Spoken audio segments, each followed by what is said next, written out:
မြန်မာလက်စက်ကနီစင်းလာတဲ့အဓိကပုံတွေရေးပြည်တော်စုလက်မှတ်ကြီးပေါ်မှာကားမောင်းနေတယ်လို့ခဏလောက်မြင်အောင်ကြည့်လိုက်ပါတော်တော်လေးကိုရှုပ်ထွေးမဲ့အနေထားဗျဟုတ်တယ်လေနိုင်ပိုင်းလောက်ကားမောင်းသွားတဲ့ချိန်သွင်းမှာပဲတစ်ဖွဲ့နဲ့တစ်ဖွဲ့လုံးဝမတူနေတဲ့လက်နက်ကင်ဖွဲ့၃ဖွဲ့လောက်ရဲ့စစ်စေးကိတ်တွေစက်တိုက်ချက်ထုံးသွားရနိုင်တယ်ဆိုတော့လေတားပါဗျတချို့ဆိုရင်လွန်ခဲ့တဲ့ရက်တပတ်အနည်းငယ်ကမှအချင်းချင်းဖိတ်ခတ်တိုက်ခိုက်ခါကြတဲ့အဖွဲတွေတောင်ပါသေးတယ်ဗျဟုတ်ပါရှင်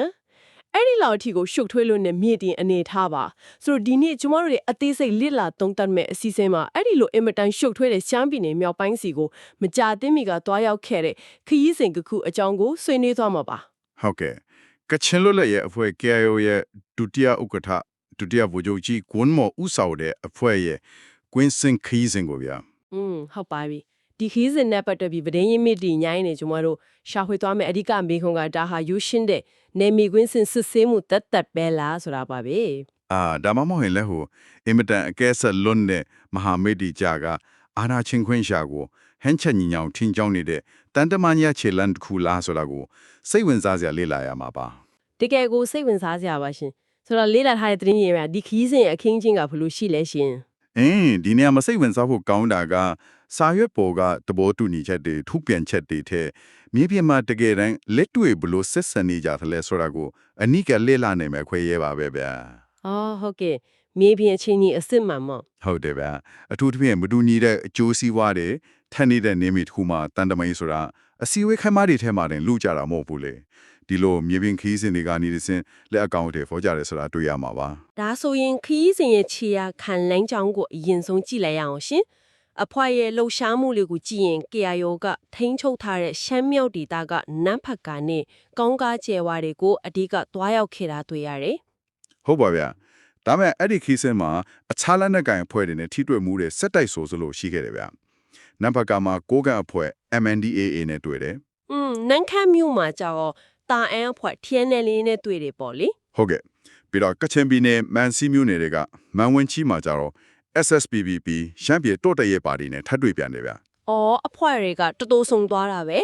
KIO ဘက်ကတာဝန်ရှိသူတို့ပြောရကတော့သူတို့ရဲ့မူလရည်ရွယ်ချက်ကကိုဌာနတွေကိုကိုယ်တိုင်လာကြည့်တာပါတဲ့ဒါမဲ့တွိုင်းလာရင်ခီးကြုံလို့မဟာမိတ်တီနဲ့ပါတွေ့ဆုံပြီးနေမြေကိစ္စတွေတော်လန်ရဲ့အကြောင်းအရာတွေကိုပါဆွေးနွေးဖြစ်သွားတာပါလို့ဆိုထားတယ်ဗျာဟုတ်လေဒီအချင်းဒီကိုကြည့်ရင်ကြီးမားတဲ့စီးပွားရေးလုပ်ငန်းစုကြီးတစ်ခုက CEO ကြီးကသူပိုင်တဲ့စက်ရုံကိုလာစစ်တဲ့ပုံစံမျိုးနဲ့တွားတူနေတယ်လို့ကျမတို့မြင်နေရှင်ဘယ်လိုမျိုးလဲဗျာနည်းနည်းလောက်ရှင်းပြပါလားဒီလိုလေ तू ကတရားဝင်တော့ तू စက်ရုံကို तू လာတာပဲဒါပေမဲ့အဲ့ဒီစက်ရုံရှိတဲ့စက်မှုဇုံကြီးထဲမှာကပြိုင်ဖက်ကောမိတ်ဖက်ပါဖြစ်နေတဲ့တခြား company တွေရှိနေတော့လမ်းကြုံလိုပဲဖြစ်ဖြစ်တခြား manager တွေနဲ့ခဏဝင်တွေ့ရတဲ့သဘောမျိုးပေါ့ရှင်ဟာအဲ့ဒီနိုင်ရှင်ချက်ကမြေပြင်ချင်းတွေကိုတော်တော်လေးမြင်လာကြတယ်ဗျာဒီနေရာမှာစဉ်းစားရမှာကတွိုင်းလိုင်းအမှမထင်တွေ့ဆုံတာပါလို့အပေါ်ရန်အပဲဆိုပဲမဲလေဟုတ်ကဲ့ဆိုပေမဲ့ဘာဖြစ်လဲရှင်ဒီလိုပထဝီနိုင်ငံရေးရအရေးပါတဲ့နေရာမျိုးမှာတိုက်ဆိုင်မှုတက်တက်ဆိုတာမျိုးတိတ်မရှိပါဘူးဗျာကို့ဖွဲ့တစ်ခုတည်းတီးခြားရက်တီလုံရှားလို့မရတဲ့အခါဒီလိုမလွဲမရှောင်သာထီးတွေ့ဆက်ဆံရတာပုံမှန်ပါပဲဒါမဲ့ဆွေးနွေးတဲ့အကြောင်းအရာတွေကတော့အသာမနှုတ်ဆက်တာထက်အများကြီးပိုလိနဲ့နေတတ်တယ်မဟုတ်လားရှင်မှန်ပါတယ်ဗျာအဲ့ဒီအကြပါပဲနေပေါင်းအဲ့ဒီအချက်ကိုကျွန်မနည်းနည်းဝင်ထောက်ချင်တယ်တကယ်လို့သူတို့ကသွားရင်လာရင်နှုတ်ဆက်ယုံတတ်ဆိုရင်နေကောင်းလားအဆင်ပြေတယ်လားလောက်နေပြီးရမှာလေဟုတ်တာပေါ့ဗျာအခုကနေမြေကိစ္စတွေတော်လန်ရဲ့ရီမန်းချက်တွေအကြောင်းဆွေးနွေးတယ်ဆိုတော့ဒါဟာကြိုတင်စီစဉ်ထားတဲ့အစည်းအဝေးတွေကိုလမ်းကြုံလုံးဝင်တွေ့တာပါဆိုတဲ့ခေါင်းစဉ်တက်ပြီးတန်တမန်ရေးရလီးတန်လျှော့ထားတာမျိုးကမထင်နိုင်ဘူးလားရှင်ဒါပေါ့ဗျာအဲ့ဒါကတန်တမန်ရေးမှာတိတ်အတွန်းဝင်တဲ့နီးပြူအားတစ်ခုလေတရားဝင်အစည်းအဝေးကြီးလို့ကြင်ညာလိုက်ရင်မျောလင့်ချက်တွေမြင့်မှာမယ်မဟုတ်လားဟုတ်ကဲ့မျောလင့်ချက်တွေကြီးလာတာပေါ့ဟုတ်တယ်ဆွေးနွေးမယ့်အကြောင်းအရာတွေကိုတိတိကျကျသတ်မှတ်ရမယ်ပြီးရင်ရလက်တစ်ခုခုထွက်ဖို့ဖိအားတွေရှိလာမယ်လေအခုလိုခရီးကြုံလို့ဝင်တွေ့တာပါဆိုတဲ့ပုံစံမျိုးကကြတော့တရားဝင်ဖိအားတွေကင်းထွားလာပေါ့ဗျာသဘောပါပြီနှစ်ဖက်စလုံးကကိုတီးကျင်တဲ့အချက်တွေကိုအေးဆေးဆေးစမ်းသက်ကြည့်လို့ရသွားတဲ့သဘောပေါ့နော်ဟုတ်ပါတယ်ဗျာအထူးဖြစ်မကြတဲ့ဟင်ကမှတင်မာမှုတွေရှိထားတဲ့အဖွဲ့တွေကြားမှာဆိုရင်ဒီလိုတရားဝင်မဟုတ်တဲ့တွေ့ဆုံမှုမျိုးကပိုပြီးအလုပ်ဖြစ်တတ်တယ်ဗျာ အဲ့ဒီတင်းမာမှုတွေရှိထားတဲ့ဆိုတဲ့အချက်ကတကယ်ကိုအရေးကြီးတဲ့အချိန်အဆက်ပဲရှင်ဘာလို့လဲဆိုတော့လမ်းကြုံလို့တွေ့တယ်ဆိုတာတာမန်အသွင်ပြန်နောက်ကွယ်မှာအတော်လေးကြီးမားတဲ့ပုတ်တက်မှုတွေရှိခဲ့တယ်ဆိုတာတရင်နေမှာတွေ့ရတော့ပါမှန်တယ်ဗျာဘလို့အချက်တွေတွေ့ခဲ့ရလဲဗျာမလ14ရက်နေ့ဝန်းကျင်လောက်ကကိုကအခွဲထိန်းချုပ်ထားတဲ့ကုတ်ခိုင်မျိုးဘက်ကိုတာအောင်အခွဲ TNLA တပ်တွေကထိုးစစ်ဆင်လာတဲ့အတွက်ညီနောင်မဟာမိတ်တွေချင်းချင်းကြားမှာတိုက်ပွဲတွေဖြစ်ခဲ့တယ်လေဟုတ်ကဲ့အဲ့ဒီအချိန်ကတော်တော်လေးတင်းမာခဲ့တာဗျာပြည်ထောင်စုလက်မကြီးပေါ်က KIO ရဲ့ကောက်ခဂိတ်နဲ့နံဖတ်ခအထွတ်ဂိတ်တွေကိုဖယ်ရှားပေးဖို့ TNLA ဘက်က KIO ကိုဖိအားပေးတာတွေရှိလာတယ်လို့သိရတယ်ရှင်ဟုတ်တယ်ဗျာရက်လက်အနေနဲ့ KIO ဘက်ကသူတို့ရဲ့စစ်စီးရေးဂိတ်တွေကိုအနှဲငယ်ဖြည့်လျော်ပေးလိုက်ရတဲ့အခြေအနေမျိုးရှိခဲ့တယ်လေဟုတ်ပါတယ်ကဲဒီအကြောင်းအရာကိုကျမတို့အသေးချာလေးဖြည့်ကြည့်အောင်ရှင်ဒီဖြစ်စဉ်ကဘာကိုပြနေတာလဲဒီဖြစ်စဉ်ကဟိုမြေပြင်ကအာဏာပြိုင်ဆိုင်မှုရဲ့အဓိကရန်တရားကိုပြနေတာပါဗျာလက်နက်ကင်အဖွဲ့အစည်းတွေကဂိတ်စခန်းတစ်ခုဆိုတာတာမန်တိုးဂိတ်လောက်သဘောထားလို့မရပါဘူးဟုတ်တာပေါ့အဲ့ဒါဟာဒီနေရာကိုငါတို့ပိုင်နေဆိုတဲ့အချုပ်အချာအာဏာကိုရုပ်လုံးဖော်ပြတဲ့အရာဖြစ်တယ်လို့ဖြတ်ထန်းသွားလာသမျှလူနဲ့ကွန်ဖက်စီတွေကိုစောင့်ကြည့်ထိန်းချုပ်နိုင်တဲ့နေရာလေးဖြစ်နေတယ်ဗျာကြောက်ဖြတ်ပြီးပြောရင်အဲ့ဒီပြေထောင်စုလက်မှတ်ကြီးဆိုတာကလည်းတာမမြင်ဒီလမ်းလေးမဟုတ်ဘူးလीတရုတ်မြန်မာကုန်းတွယ်ရေးတစ်ခုလုံးစီးဆင်းနေတဲ့အသက်သွေးကြောကြီးမဟုတ်လားဒါပါဗျာအင်မတန်အရေးပါတဲ့လမ်းမကြီးလေ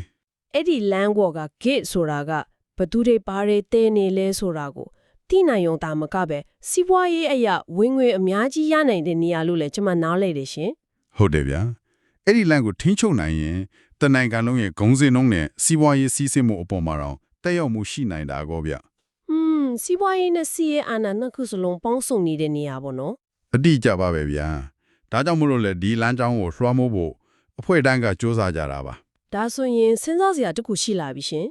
်တရားနာလေးကဖျားပေးလို့ KIO က kit ကိုဖယ်ပေးလိုက်တယ်ဖြေလျှော့ပေးလိုက်တယ်ဆိုပါတော့ဟုတ်ကဲ့အပြင်ကကြီးတဲ့သူတယောက်အနေနဲ့ဆိုရင်ဒါဟာ KIO ဘက်ကအင်အားနှဲသွားလို့ဒါမှမဟုတ်ထိတိုက်ရင်ဆိုင်ရာမှာကိုကြောက်လို့ knock ဆုတ်ပေးလိုက်တယ်လို့မငင်နိုင်ဘူးလားရှင်ဒီလိုလုပ်လိုက်တာဟာသူတို့ရဲ့ဩဇာကိုကြားဆင်းသွားစေတယ်လို့ก็မသုံးသပ်နိုင်ဘူးလာ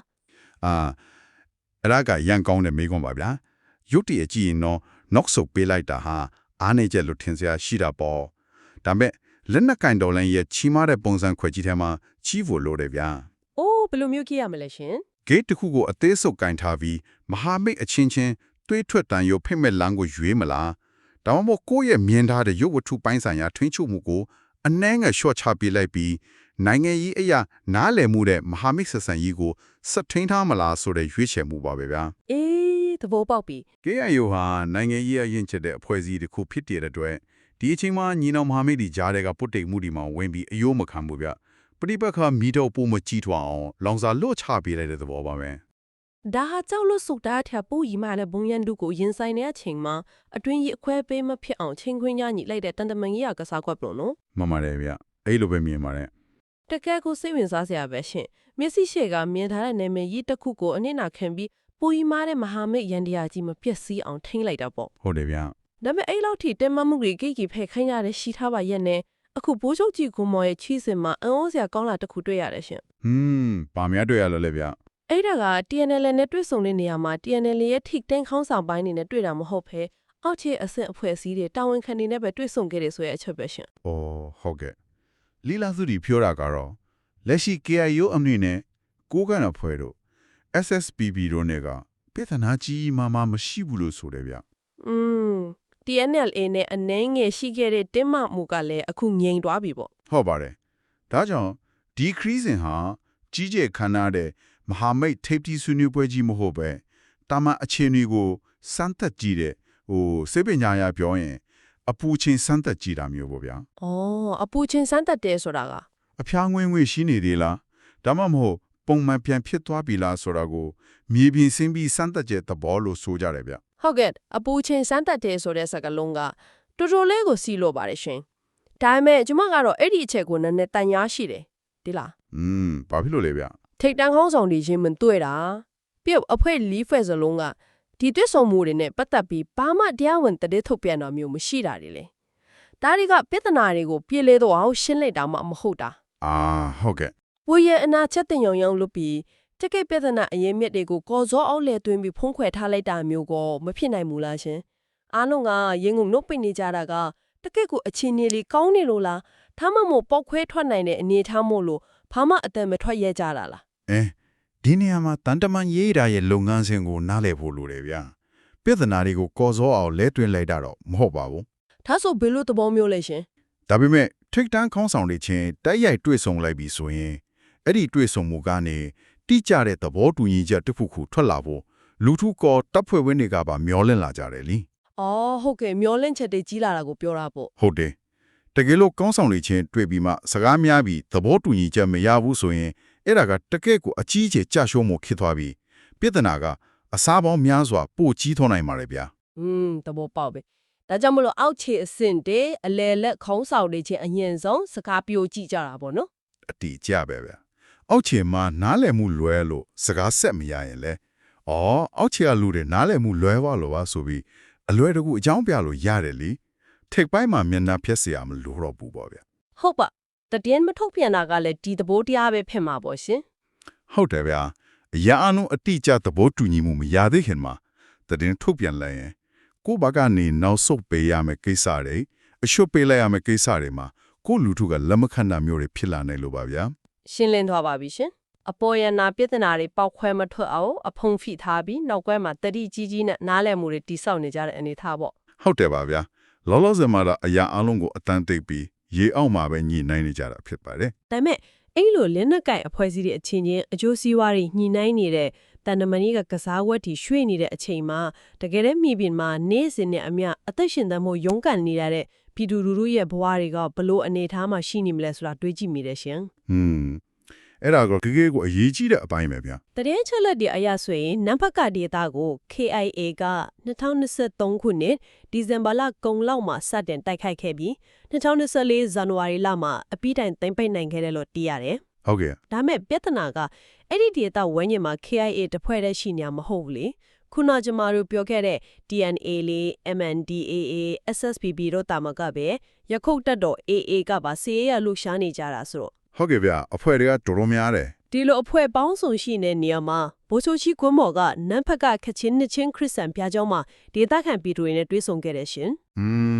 အဲ့ဒီပွဲမှာပါတီများပြောခဲ့လေဗျာ အဲ့ဒီမှာသူကပြည်သူတွေရဲ့စိတ်ဆင်းရဲကိုယ်ဆင်းရဲဒုက္ခခံစားရမှုတွေကိုနားလေကြောင်းပန်းတန်ရုပ်တဲ့အထိခက်တက်ခဏတီးခံပေးကြဖို့နဲ့အထူးသဖြင့်ဒီလိုလက်နက်ကိုင်အဖွဲ့ပေါင်းစုံရှိနေတဲ့ရှမ်းမြောက်ဒေသမှာတော်လန်ရဲလှုပ်ဆောင်တဲ့အခါပြည်သူတွေနဲ့လက်နက်ကိုင်အဖွဲ့တွေအားလုံးစိတ်ဝမ်းညီညွတ်ဖို့အလုံးအရေးကြီးတယ်လို့ပြောကြားခဲ့တယ်လို့သတင်းတွေမှာဖော်ပြထားတယ် ဟုတ်ကဲ့တကယ်ကိုအတိတ်ပဲရှိတဲ့စကားတွေပါပဲဗျာ ဒီအခြေအနေကိုမြင်အောင်ကြည့်လိုက်ရင်တကယ့်ကိုရင်လေးစရာပါရှင်မိဖွေမရှိတဲ့လမ်းစုံကြီးတစ်ခုမှာရန်ကြော့ရှုပ်ထွေးမှုကိုနေ့စဉ်နဲ့မျှဖျက်တင်းနေရတဲ့ပြည်သူတွေရဲ့အဖြစ်ကိုတွေးကြည့်ပါလား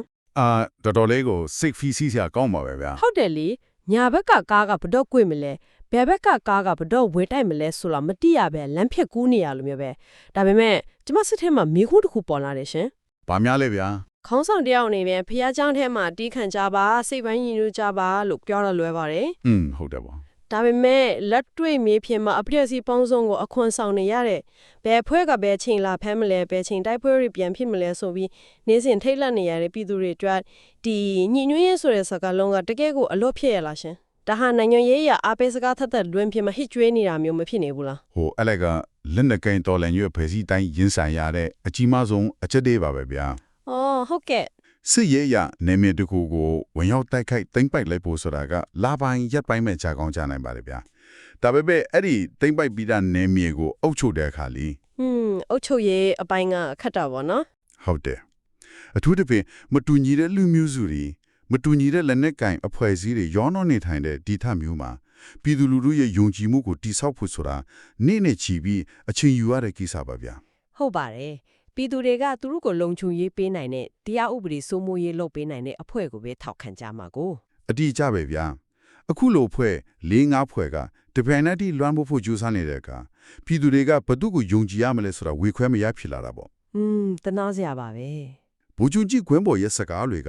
ကဒီစိတ်ဖိုင်းဆိုင်ရာပြိုကွာလူနီးပါးဖြစ်နေတဲ့အခြေအနေကိုအတိမတ်ဖြူပြီးပြန်လဲတိဆောက်ဖို့ကြိုးစားတဲ့ခြေလမ်းတစ်ခုလို့မြင်ပါတယ်ဗျာ ဟုတ်ကဲ့ပါရှင် ဒါပေမဲ့ခင်ဗျားပြောသလိုပဲစကလုံးတဲ့တက်တက်နဲ့တော့မရပါဘူးဗျာအဖွဲ့ကြီးတွေအချင်းချင်းကြားမှာတိကျတဲ့နာမည်ပိုင်းခြားမှုအုပ်ချုပ်ရေးဆိုင်ရာသဘောတူညီမှုတွေမရှိဘူးဆိုရင်ပြည်သူတွေရဲ့မွန်းကျက်မှုကပုတ်ကွဲထွေလာနိုင်တယ်ဗျာ တကယ်ကိုသဘောကျစရာအချက်ပါပဲရှင် စစ်တိုက်ပြီးနေမြေသိမ်းတာကတစ်ပိုင်းအဲ့ဒီနေမြေကိုယုံကြည်မှုနဲ့အုပ်ချုပ်တာကတစ်ပိုင်းပေါ့လုံးဝကိုတဘာဝချင်းမတူညီတဲ့စိန်ခေါ်မှုနှစ်ခုကိုတပြိုင်နက်တည်းရင်ဆိုင်နေတာပဲ ဟုတ်ပါဗျာ ဒါကြောင့်လဲခေါင်းဆောင်ပိုင်းကနေလူမှုစီကိုကိုယ်တိုင်ဆင်းပြီးစိတ်သက်ခွန်အားပေးတဲ့ညီညွတ်ရေးကိုတောင်းဆိုတဲ့ခီးစဉ်မျိုးတွေပေါ်ထွက်လာရဖြစ်နေပါတယ်ရှင် မှန်တယ်ပါဗျာ ကဲကျမတို့အစအဆုံးဆွေးနွေးလာတော်တော်လေးကိုပြည့်စုံသွားပြီရှင်အချက်အလက်တွေအားလုံးကိုခြုံငုံကြည့်လိုက်ရင်ဒီနေ့ကျမတို့လေ့လာခဲ့တဲ့ KIO ဒုတိယဥက္ကဋ္ဌဘိုးချုပ်ကြီးကွန်းမော်ရဲ့ရှယ်မြောက်ခီးစဉ်ဟာ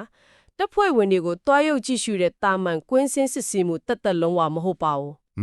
လုံးဝမဟုတ်ဘူးဗျ ဒါဟာစစ်ရေးစီးပွားရေးနဲ့လူမျိုးရေးအကျိုးစီးပွားတွေအင်မတန်ရှုပ်ထွေးစွာရက်နွယ်နေတဲ့နေမြေတစ်ခုမှလေ ဟုတ်ကဲ့ တခြားသောလက်နက်ကိုင်အဖွဲ့အစည်းတွေနဲ့ထိတ်တဲ့ရင်ဆိုင်ရမှုမရှိစေဘဲတန်တမန်ရေးအရာအကဲဆက်လွန်းတဲ့အာဏာချင်းခွင်ကြကိုဘယ်လိုမျိုးတတိကြီးကြီးထားပြီးဟန်ချက်ကြီးအောင်ထိန်းချမ်းရုံနေကြစလဲဆိုတာကိုရှင်းရှင်းလင်းလင်းမြင်တွေ့လာတဲ့တက်တဲ့တစ်ခုပဲဖြစ်ပါလေရှင် ဟုတ်ပါတယ်ဗျာ တစ်ချိန်တည်းမှာပဲအဲ့ဒီစစ်ရေးနိုင်ငံရေးကစားကွက်တည်ရင်ကြားထဲမှာမြေစာပင်ထစ်မသွားအောင်မျောလင်းချက်တွေမပျောက်ဆုံးသွားအောင်ကြံ့ကြံ့ခင်ရက်တည်နေရတဲ့ပြည်သူလူထုရဲ့အတန်တိုက်ပွဲကိုလည်းကျမတို့မြင်တွေ့ခဲ့ရပါတယ် ဒီဖြစ်စဉ်တစ်ခုလုံးကနေကျွန်တော်တို့နားလည်သွားရမယ့်အရေးကြီးဆုံးအချက်ကတော့ဒီလိုရှုပ်ထွေးတဲ့ပဋိပက္ခဒေတာတွေမှာ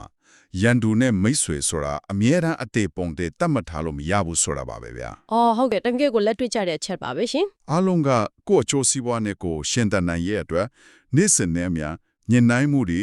လိုက်လျော်မှုတွေစမ်းသပ်မှုတွေလှုပ်ဆောင်နေရတယ်မိခိုးရောင်နေမြေထဲမှာရက်တည်နေကြတာဖြစ်ပါတယ်ဗျာ ။ဟုတ်ပါပဲဒီတော့အချက်လက်ဒီအားလုံးကိုသိရှိပြီးတဲ့နောက်မှာအလေးနဲ့တွေးတော့ကြည့်စရာမိခွန်းတစ်ခုပေါ်လာတယ်ရှင် ဗာများလေဗျာ ။စီးပွားရေးအမတန်အရေးပါတဲ့လက်မကြီးတွေရှိပြီးစီရေးအရာလေအင်အားကြီးမားတဲ့မတူညီတဲ့အဖွဲအစည်းပေါင်းစုံကအပြိုင်ဆိုင်တောစာလွှမ်းမိုးဖို့ကြိုးစားနေကြတဲ့ဒီလိုနေမြေမျိုးမှာပေါ့လေ ဟုတ်ကဲ့ အခုလိုတွေးဆုံမှုတွေနားလည်မှုတွေကနေရယူထားတဲ့ယာယီစီလုံးညီညွတ်မှုဆိုတာကရေရှည်တည်တောင့်မဲ့စစ်မှန်တဲ့ငြိမ်းချမ်းရေးကိုတကယ်ပဲလမ်းခင်းပေးနိုင်မလားရှင် ဒါမဟုတ်ရင်ကောဗျာ ဒါမှမဟုတ်အဖွဲ့အစည်းတွေရဲ့အရန်ကိုများပြားလုံးကြီးအကျိုးစီးပွားတွေထပ်နေတာကပဲဘလို့မှပေါင်းဆက်ဖြည့်တူမပြေနိုင်တဲ့တန်ချာနီးရတွက်ချက်ဖြည့်ရှင်းလို့မရနိုင်တဲ့ကြီးမားတဲ့ဗဟေလီကြီးတစ်ခုဖြစ်နေပြီလားဆိုတာပါပဲ ဒီလိုစဉ်းစားစရာပါပဲဗျာ ဟုတ်ပါရဲ့ရှင်ဒီနေ့လေ့လာခဲ့အကြောင်းအရာတွေကနေတဆင့်ရှုပ်ထွေးတဲ့မြေပြင်အခြေအနေတွေကိုပိုပြီးရှင်းရှင်းလေးမြင်ရောက်လာနိုင်မယ်လို့မျှော်လင့်ပါတယ်နောက်ထပ်စိတ်ဝင်စားစရာကောင်းတဲ့အကြောင်းအရာတွေကိုအသေးစိတ်ထပ်မံဖြေချထုတ်ပြန်လာခဲ့ပါအောင်မရှင်အားလုံးပဲငြိမ်းချမ်းကြပါစေ